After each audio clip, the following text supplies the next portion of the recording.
Episode 5 of Alien.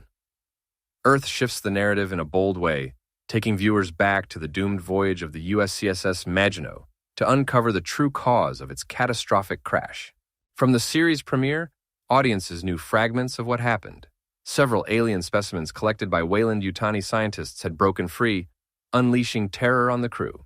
Security Officer Morrow, Babu Tsise, survived only by locking Zoya Zaveri, Richa Morjani, out of the communications hub, a choice that marked him as both ruthless and pragmatic. Yet as this chapter reveals, Morrow's cold decision was far from the most shocking act committed aboard the Maginot. Written and directed by showrunner Noah Hawley, the episode takes place 17 days before the ship's fatal descent. Morrow emerges from cryo-sleep into a nightmare.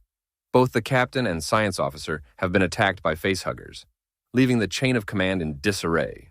As he investigates the multiple xenomorph escapes, Morrow stumbles upon far more disturbing truths.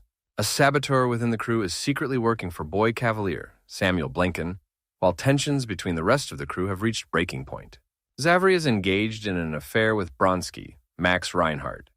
Dr. Chibuzzo, Karen Aldridge, has grown sloppy in her research, and Mr. Tang, Andy Yu, lurks around with increasingly unsettling behavior. The Maginot isn't just a ship under siege by aliens, it's a powder keg primed to explode from within. Hawley explained that he insisted on directing this particular installment because it required meticulous attention to detail and carried the burden of capturing classic alien horror. For him, world-building moments demand a precision only he can bring. He described the challenge as a chance to stand alongside the franchise's cinematic greats, Ridley Scott, James Cameron, and David Fincher, without stumbling at such a critical hour. One of the most disturbing sequences comes during Zaveri's intimate encounter with Bronsky, which is abruptly interrupted by a facehugger.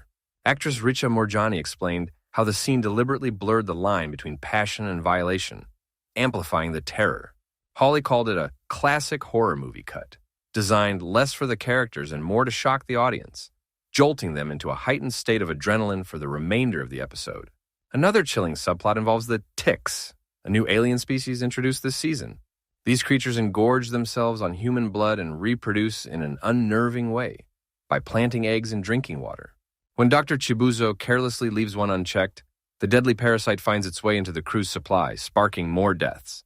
Hawley noted that even seasoned scientists can grow complacent during long missions, letting down their guard after years of routine. In this case, her small lapse becomes catastrophic, underlining a theme central to Alien.